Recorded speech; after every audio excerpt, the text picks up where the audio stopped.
कहानी की शुरुआत होती है एक गांव से। नाम था धारपुर। उस गांव में एक 300 साल पुराना कुआं था।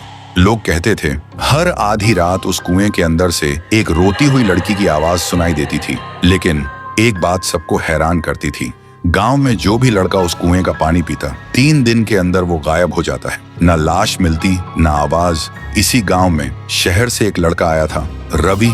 वह छुट्टियों में अपनी नानी से मिलने आया था। उसने सुना था कि लोग अब भी उस कुएं से डरते हैं, लेकिन रवि सोचते हैं डर सिर्फ अंधविश्वास है और कुछ नहीं। एक दिन धूप में घूमते हुए रवि को प्यास लगी और बिना किसी से पूछे वो सीधा उस श्रापित कुएं से पानी पीने चला गया। जैसे ही रवि ने कुएं में झांका, उसकी आंखों के सामने कुछ सुनहरा चमका और पानी में एक लड़की का चेहरा दिखाई दिया, रोता हुआ, आंसुओं से भरा हुआ। रवि घबरा गया और तुरंत वहां से भाग गया। उस रात उसे नींद नहीं आई। हर वक्त लगता कोई उसे देख रहा है और बुला रहा है। अब उसे भी डर लगने लगा था।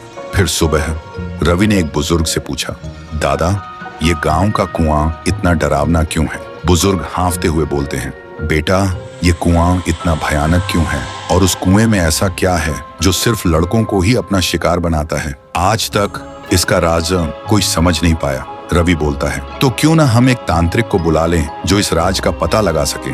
फिर गांव के सभी लोग इकट्ठा होते हैं और एक तांत्रिक को भी बुलाया गया था। तांत्रिक आंखें बंद करता है और कांपते हुए कहता है, ये तो बहुत ही भयानक है। कुएं के अंदर जो भी है वो मेरे बस के बाहर है। और वो तांत्रिक तुरंत गांव छोड़ के चला जाता है। गांव वालों के चेहरे पे डर और गहरा हो जाता है। लेकिन रवि के मन में अब सवाल उठते हैं, उस दिन मैंने जो देखा, क्या वो सिर्फ मेरा वहम था?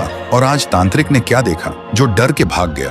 उसी दिन अमावस्या की रात थी। रवि कुएं के पास एक पेड़ के पीछे छुप जाता है। ठीक आधी रात को कुएं के अंदर से एक अजीब सी आवाज आती है